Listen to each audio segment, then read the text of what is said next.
paix soit avec vous. Aujourd'hui, c'est le 31 mars, 4e dimanche du temps de Carême. C'est le dimanche du létard, comme on dit. L'inspiration vient de l'ancienne ouverture d'Isaïe 66.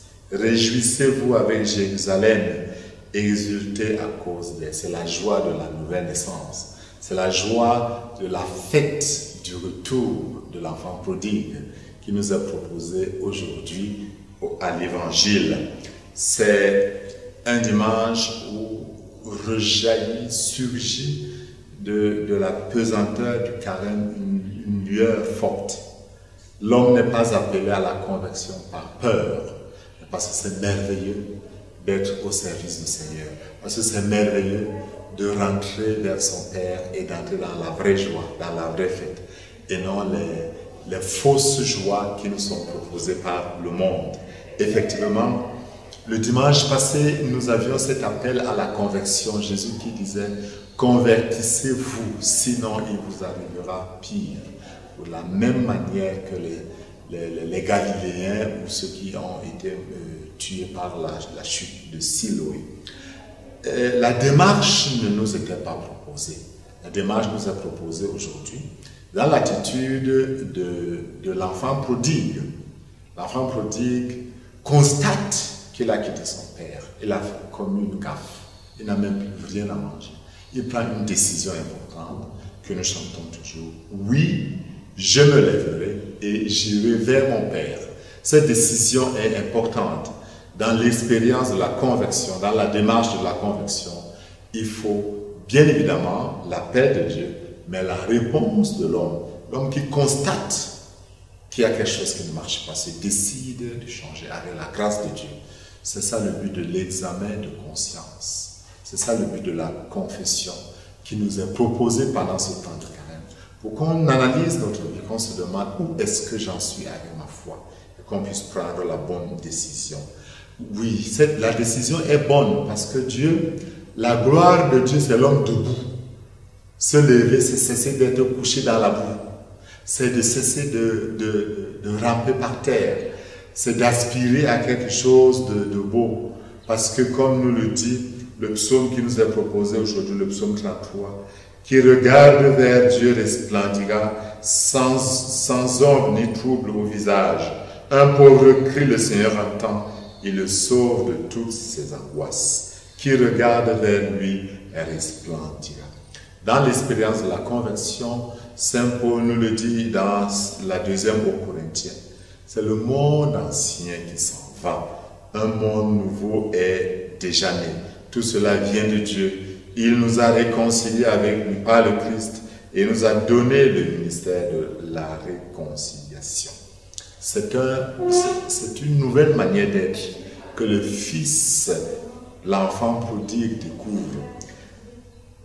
La fête organisée par le Père, qui ne demande pas pointilleusement le détail de ce qui a été fait, est la manifestation de cette miséricorde de Dieu. Et je voudrais quand même noter 3 petites choses. La première, c'est la miséricorde de Dieu. C'est l'attitude aimante de Jésus qui déclenche tout dans la démarche de l'enfant prodigue.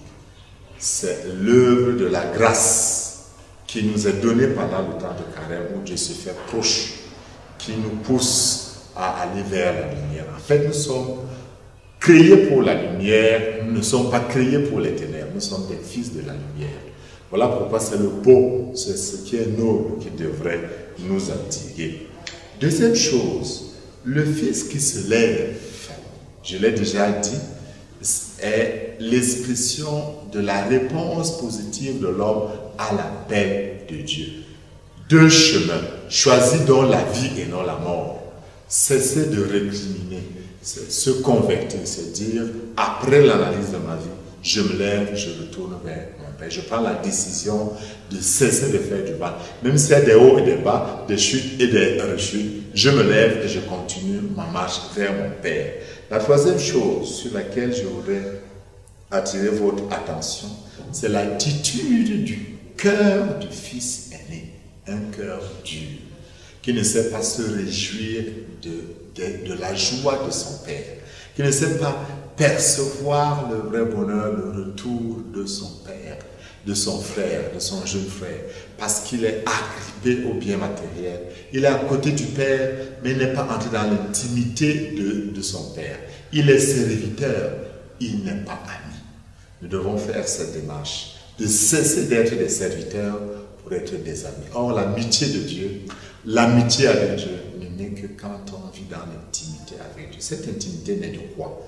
Cette intimité n'est des prières, d'une vie de prière assidue et profonde, d'une vie sacramentelle assidue et profonde, d'une méditation de la parole de Dieu, une méditation régulière de la parole de Dieu, et d'une vie tournée à faire le bien, les œuvres de miséricorde.